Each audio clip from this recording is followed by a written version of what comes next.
Hi, my name is Kristen Landry Montes, and I'm an art historian here at Cornell College. I'm also an FYS instructor this year. I teach in the art and art history department in addition to the FYS. So perhaps we'll see some of you in some of my other courses.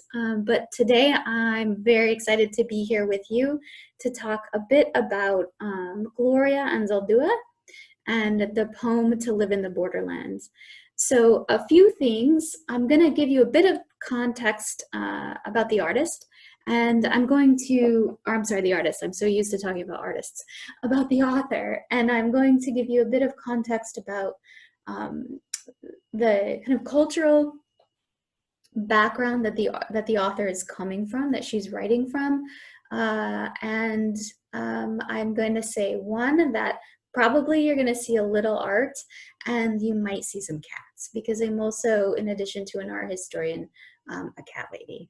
So there might be some cats that you either see or hear, and art and the poem. So let's go ahead and get started. I'm going to share my screen with you this time, because the first time I recorded this entire lecture and I wasn't sharing the screen. So you were not seeing what I was seeing and talking through. This is kind of my first lecture I put together since the summer break. It's mid-pandemic. It's post-derecho, that terrible Iowa storm we had. Apparently, I moved here last year from, I was actually living in Mexico where we do have hurricanes. I thought I was done with hurricanes. No, apparently Iowa can get things like inland hurricane winds. I've heard that they are not very frequent, so I don't want to frighten you, but I think all of us are a little squirrely after that. So I hope that you will bear with me just a bit as I get a bit of practice re-recording on Zoom. This time I will share my screen with you, and we'll go ahead and get started.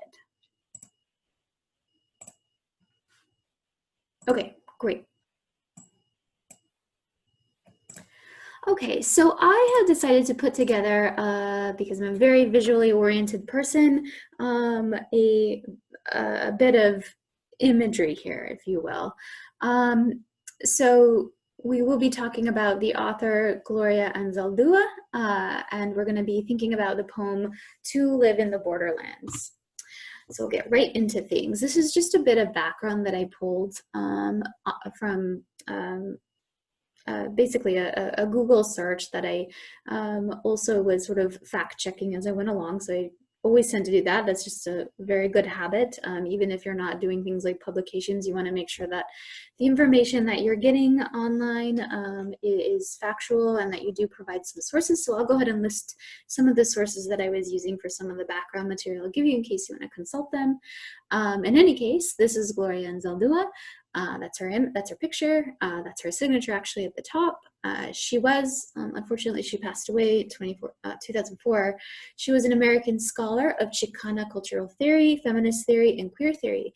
She loosely based her best-known book, Borderlands, La Frontera, the New Mestiza, on her life growing up on the Mexico-Texas border. So the poem is actually reflective of this larger volume, this book. And so she incorporated her lifelong experiences of social and cultural marginalization into her work. So these are important themes. She also developed theories about the marginal, in-between, and mixed cultures that develop along borders. So really important points to make about and the background she's coming out of. Okay.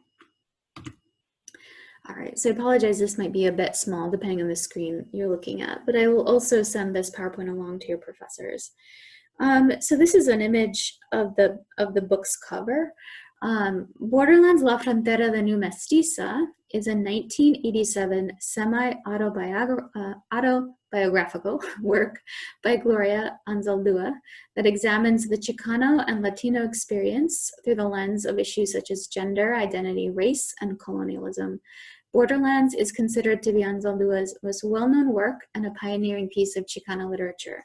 So I am going to give you some definitions of terms, but as we're going along, mestiza refers to a person of mixed race, and in particular, thinking about the mixing between European, so Spanish and Native American or Indigenous American in Mexico. So it's a Spanish term referring to that. So not just in Mexico, but thinking about the original kind of mixing of Native Americans in Mexico and throughout the Americas with Europeans. That's where this term mestiza comes from. It means kind of mixed. And then Chicano or Chicana, I will get into in a bit, but for now, that refers to persons of Mexican American descent, generally living in the United States, but that identify as having Mexican heritage in addition to American. And there are there's a political background there, a socio-political background that goes along with identifying as Chicana or Chicano or Chicanx, but that's kind of for another course. In any case, in an interview, Anzaldua claims to have drawn inspiration from the ethnic and social community of her youth, as well as from her experiences as a woman of color in academia. Scholars also argue that Anzaldua reconceptualized the theory of the mestiza from the Chicano movement. The term borderlands, according to Anzaldua, this is, I think, very important, refers to the geographical area that is most susceptible to la mezcla, or like a mixing, neither fully Mexico nor fully the United States. So it's this liminal, powerful, in-between space. Creative space. She also used this term to identify a growing population that cannot distinguish these invisible borders, who instead have learned to become a part of both worlds whose cultural expectations they are still expected to abide by. Very important point there. Borderlands details the invisible borders that exist between Latinas, Latinos, and non-Latinas, Latinos, men and women, heterosexuals and homosexuals and other groups.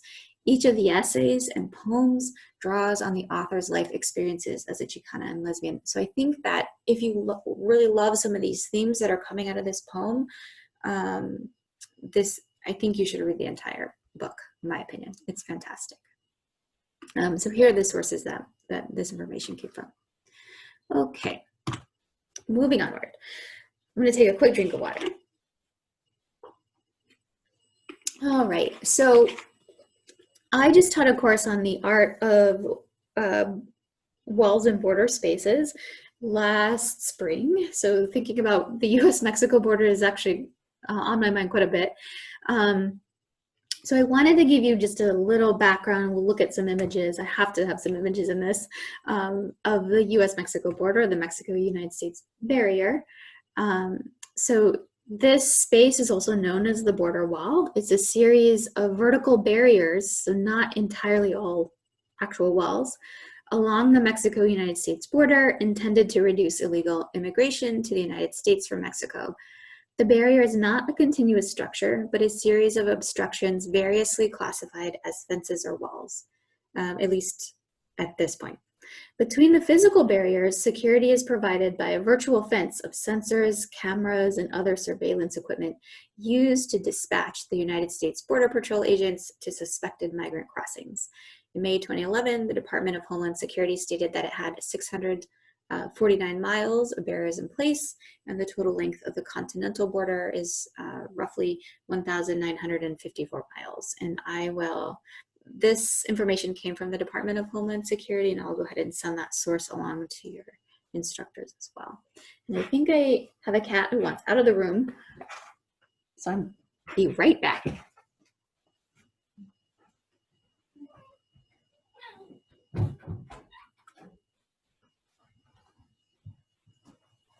Okay. So moving on, this is just an image of what this looks like. So you can tell that at least in 2017, we don't really have an actual physical wall across the entire space. So this is all patrolled, but in many cases, you might have pedestrian patrol, you might have vehicle patrol. In some cases, you don't have an actual boundary wall at all. So where we're seeing that the Rio Grande River, the Blue River there, across, marking off the Texas-Mexico border. In many places there actually isn't a wall. There's just the natural topography that provides sort of this barrier. Okay. I wanted to just show you what some of this looks like, so it doesn't all look the same. In different places, the wall looks very different. So you can see that a section of the wall is made out of steel slats that sort of go into the ocean. It, to me, almost looks like an art installation. It's kind of silly that it just goes into the ocean like that. But in other places, you know, you have very different looking border wall spaces.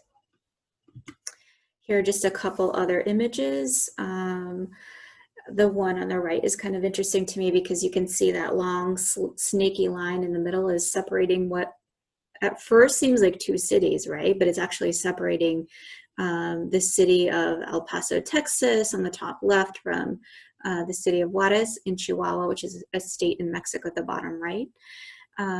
So I think it kind of gets at, in a very visual way, the fact that, okay, you have two binary things, but in a sense, they're one thing. So borders are very interesting to me, thinking about the kinds of culture that they create in that space between, but actually the actual thing that comes out of the between space. It's sort of confusing, but I think very interesting as somebody interested in art and urban structures. Okay, so I just wanted to say, this isn't Anzaldua, but I did want to say that her work is part of a larger focus of Chicana women, or Chicana scholars, artists, writers who are interested in very similar ways of thinking about border spaces, identity, US-Mexico identity, Chicana identity, this sort of mixed identity. So one artist that I've talked about in some of my classes is Yarena Cervantes. She's an American artist and a Chicana activist. So many Chicana women are activists. She's known for her media painting, murals, printmaking. I wanted to show you some of her work, such as this self-portrait, because it really gets at this sense of thinking about the pride that Chicana writers, artists, and Chicano as well, men as well, so men and women, and Chicanx scholars in general have in relationship to their Native American or their Indigenous American past. So in this case, this artist is, you know, she recognizes her European ancestry, but she is very prideful about her Native American or Indigenous pre-Columbian ancestry. So I'm saying pre-Columbian to refer to Native Americans before the Spanish conquest, before Columbus comes to the New World. And so what this artist has done in her self-portrait, I think, is marry these selves together. Another person who does this, who's very famous, is Frida Kahlo. So in this case, this artist has pulled from the pre-Columbian past with this jade celt that's got these jaguar features. It's kind of like it looks like a baby, I know, but it's got this snarling mouth, and I promise you it's a jaguar. It's got this snarling mouth that she sort of placed over her own mouth. And she draws attention to this by kind of touching her throat. She's got these glyphs, so pre-Columbian glyphs and other designs and iconography all over her to reference the pride, the heritage she has from this Native American past. So that's something that mestiza activists are very interested in foregrounding, rather than European ancestry, rather than saying even Hispanic. They're referring to themselves as Chicanx or Chicano, or of a descent that especially includes this Native American past as a point of pride. Okay, so I don't think we need any more border walls at this point, but I did want you to get a sense of these spaces and the kinds of work that's coming out of these spaces. I will say just very briefly that in addition to artists and writers creating work that talks about these internal cultural, ethnic, racial borders, or even gendered borders, there are artists and writers, and Anzaldua is one of these as well, one of these people as well, who are creating work specifically about the space itself. So one really powerful piece is by Alfredo Yar, and it's called The Cloud. I'll send this PowerPoint along to your instructors so you can click on that hyperlink and take a look at the video when you have time. But this is a photograph from the performance. And basically during this performance is a pretty sad song that's played by this musician. And these balloons, each of the balloons had the names of a person who had attempted to cross the border from Mexico into the United States. So especially in that area of Texas where there's no border wall, it's actually very dangerous to cross in some of those spaces, and a lot of people die. And I won't show you those pictures, but we did look at several of those in my course on borders. It's really, I think it has to be looked at because there's some major issues related to social justice happening in those spaces. In any case, this artist had the names of each of those people who died trying to cross the border. Many of the bodies weren't returned back to their families. He had the names written on each of these balloons. During the performance, their families gathered. The balloons were set free, sort of as like their spirits, and these balloons crossed back over the border into the Mexico side, sort of as a way for them to come home. Yeah, so this is just detailing a bit about what that piece was about. This is a writer, Ela Sharon, that I pulled from. So some of this information talks about the cloud piece in their article, Performing Migration, Art and Site Specificity at the US-Mexico Border. Some of the work that's made at the border is a little bit more comical, lighter, but in a sense very serious as well. This is a piece that I really like called Javier, or by the artist Javier Tellez, called One Flew Over the Void.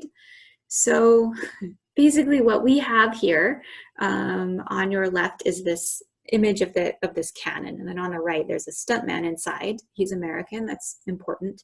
I'll tell you why in a minute. But he was shot over in this cannon over the US-Mexico border from the US side to the Mexico side, right? And that's what we're seeing here at the bottom left. This is getting ready to happen. So that's the wall there in this particular part that's separating the US from Mexico. So he's shot in this cannon over the wall. There he goes. And there's a gathered crowd there. And you know, it's funny and people are laughing, and if you look at the video for this, it is funny because it only takes a few minutes and he's over. But the artist is really using this sense of spectacle to talk about how easy it is for certain kinds of people, certain kinds of identities, in this case a white American, to pass over this wall very easily, very quickly. When coming from the other side, at least before COVID-19, coming from the other side, it was much harder to do. So I've experienced this just in working in Mexico. Many of my colleagues have had a lot of difficulty coming to the US, even when they were invited by our project, or even when they're invited by pretty big name conferences. It is very difficult sometimes for people to get passports to come to the United States from Mexico or other Latin American countries. When, at least before COVID-19, Americans really had quite a bit of privilege in moving through this space very easily.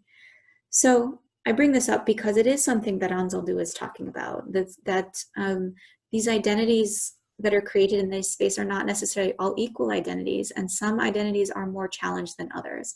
And I think that these are connections that we can draw with other readings we've had very recently, and then others that we might have going forward in the FYS. Anyways, there he goes. Okay. I'll just sort of end with this last piece and then we'll move on, I promise, to the poem. I like to end with this because it is hopeful. So these architects, Ronald Rael and Virginia Sanfratello, they designed these teeter-totters that were put up between the slats of the U.S.-Mexico border wall, and they created these seesaws for kids. They were only there for a short amount of time in 2019. They're not there any longer, but they were between the city of Sunland Park, New Mexico, and the town of Anapra in Mexico. So you can see that on the image on your left.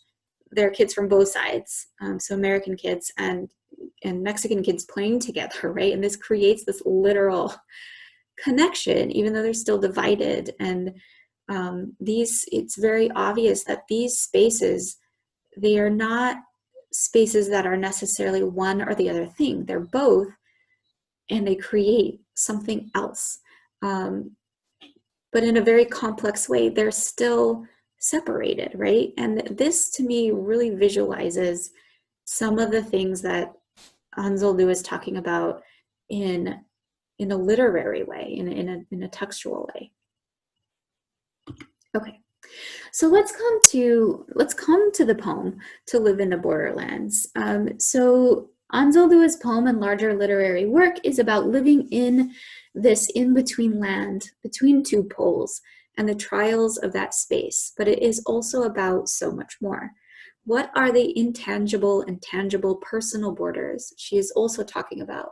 So think about this in terms of culture, but also gender. Okay, so before we get into the poem itself, I have a couple things that I want to review, and I'm sure your instructors will also be reviewing this with you and may even have handouts for this. So we were very lucky this summer to have Dr. Becca Clever from Cornell give a workshop on how to read a poem because she is an expert on this. I'm not, admittedly, so I'm really excited that we have this wonderful resource to work through as we think about this poem. So, how to read a poem closely. Read the poem silently, underlining interesting or unfamiliar words and phrases as you go. Read the poem aloud or listen with someone else while someone else does. Note what stuck out to you this time. Make a few notes about what you notice about the poem. It's okay if these observations feel obvious. You might want to try paraphrasing each stanza or line for a short poem. Write questions about what you don't know or don't understand about the poem. Make notes about what you like and dislike about the poem. Try to clearly articulate what is pleasing, interesting, confusing, or irritating. Look up all lesser known words, concepts, and allusions. I think this is especially important because not all of these words in this poem are in English. If you couldn't explain a term to someone else, look it up. Jot down brief definitions. Read the poem silently or aloud again. Ask yourself about the poem's content. What is this poem about? State it in a sentence rather than naming a single word, subject, or theme. What is the poet examining or investigating? Make notes. Ask yourself about the poem's form. This is really important too. What is its shape? How does it move? What makes it tick? As somebody who looks at art, I really like especially this part. What does its structure, its sort of thingness, have to do with its subjects and themes? Make notes. Examine the poem's use of figurative language, metaphors, similes, etc., and imagery, words that evoke the senses. How do these enhance or interact with the poem's form and content? Examine the poem's use of sound, musicality, and rhythm. Is it harmonious or discordant, jittery or smooth, staccato or big breathed? Are there shifts or patterns? Describe how the parts of the poems add up, synthesize into a whole. What are you still left thinking or wondering about at the end of this process? Read the poem one more time and make some final notes. Okay, so we have a few terms that we can think about. Hispana refers to a woman of Hispanic background. So this is a term that is gender marked as feminine in this text. Chicano or Chicana, spelled elsewhere as Chicanx or, Chicana or Chicano, but just with an X on the front, is an identity often adopted by those of Mexican American descent in the US, so spelled any of these ways. These gendered terms may also be spelled as Chicanx or Chicanx with an X at the end as a gender neutral option.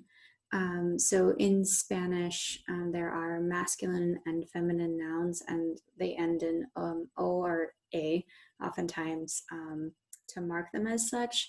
But if we want to think about a gender neutral option that's not pulling from these binaries, using the X at the end is quite common now.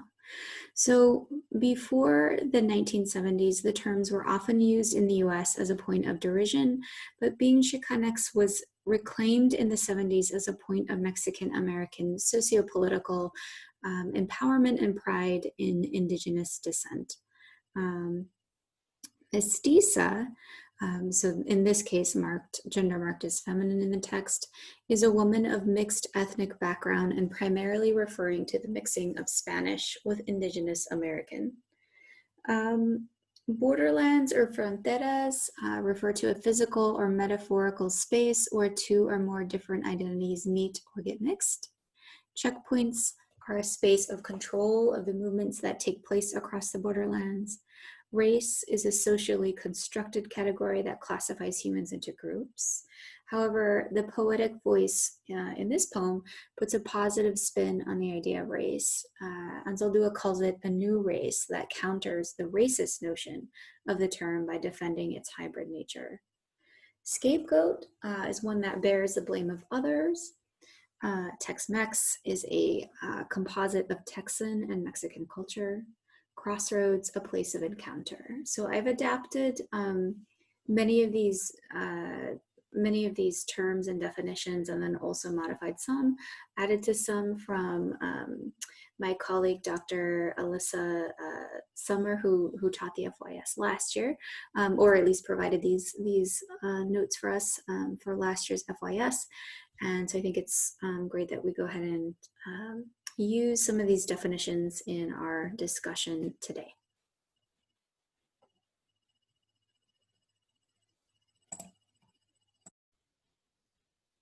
Okay.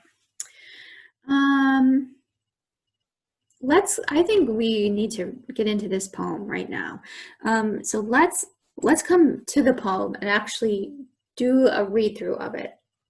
And I'm sure you will be doing some of your own reading with your instructor. I'm going to take a quick drink of water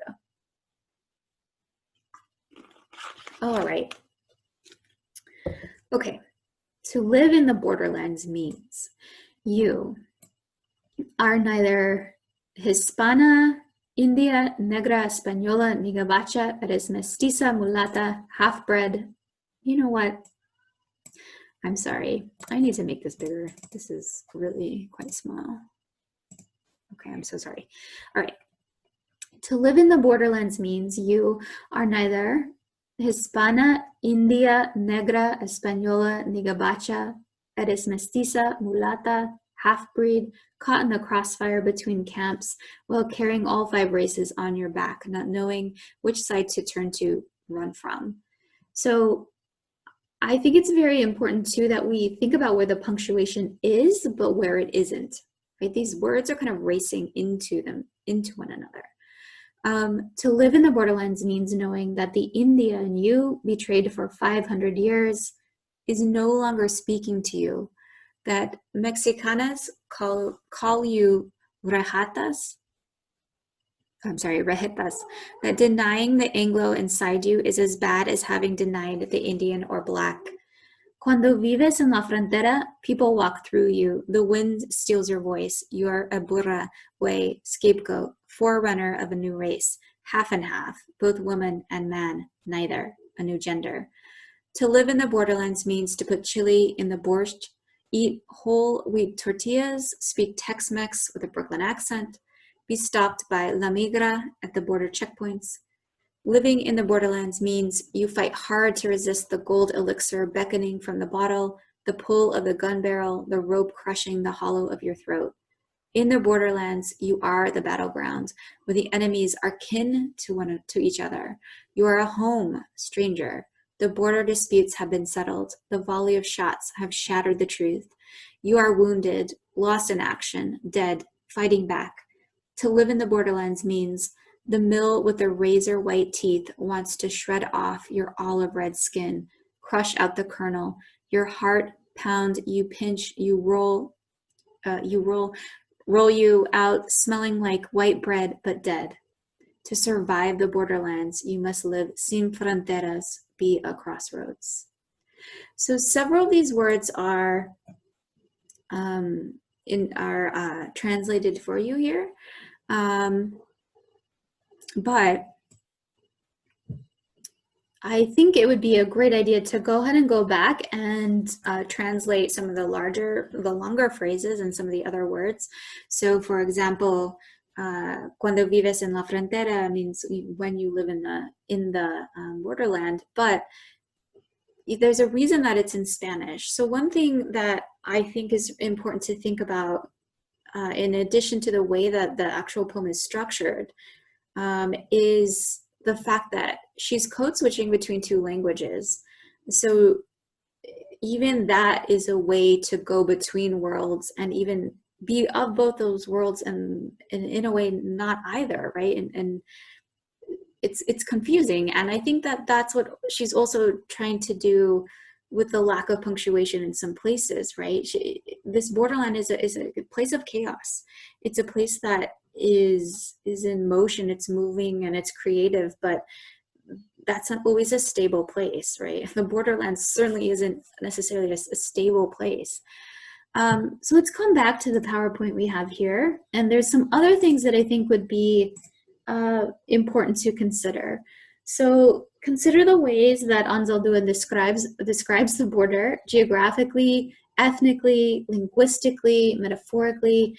Discuss how one can live on the border without actually living geographically close to one, right? Think about that.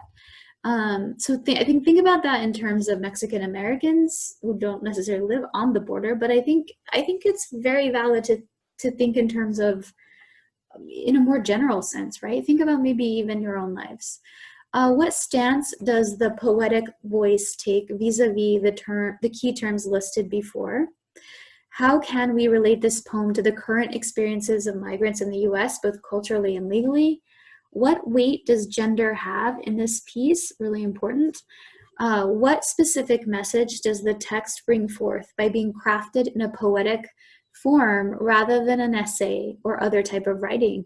This is a great point. And I also think it might be useful for thinking about, okay, we looked at artists who are making art at the border.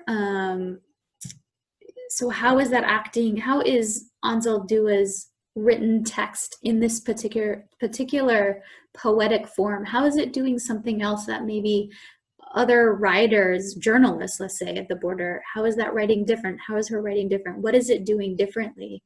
Where does the power in that poetry lie? And how is that even different from other types of art forms that we looked at? What does the code switching between languages imply about borders? We kind of touched on that.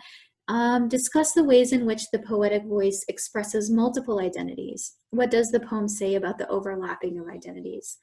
The final stanza, this is great. The final stanza moves from to live in the borderlands to survive in the borderlands. What does this shift imply? So let's come back to that particular spot. And this was also adapted, some of these questions from colleagues of mine, including Dr. Sumner, and then also Kate Copper, who have done previous work with the FYS. But I want to come back to this last part here. It's very powerful.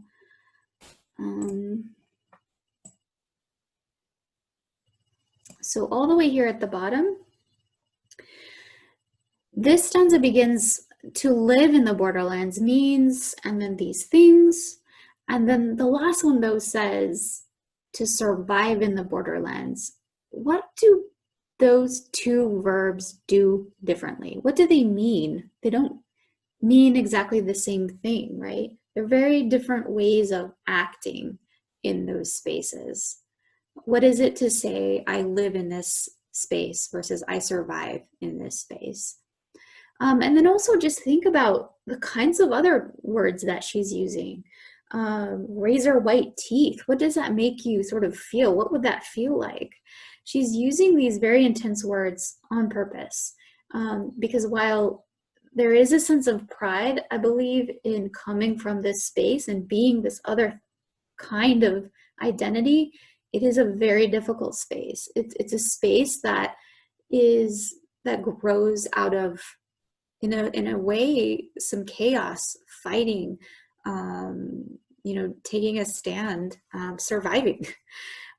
So I think that I'll go ahead and leave you with that, and together with your instructor, you can take a look at some of these other stanzas and the kinds of things that they might mean in terms of the lecture that we had today. And I think what I'll also do here, if anybody has questions that they would like to send me, this is me. And I'll go ahead and put my email address here. You may call me Chris or Kristen. Either one works. So I'll go ahead and send this information along to your instructors have my email. But this way you have this, and you're welcome to contact me if you want to talk about any of this further.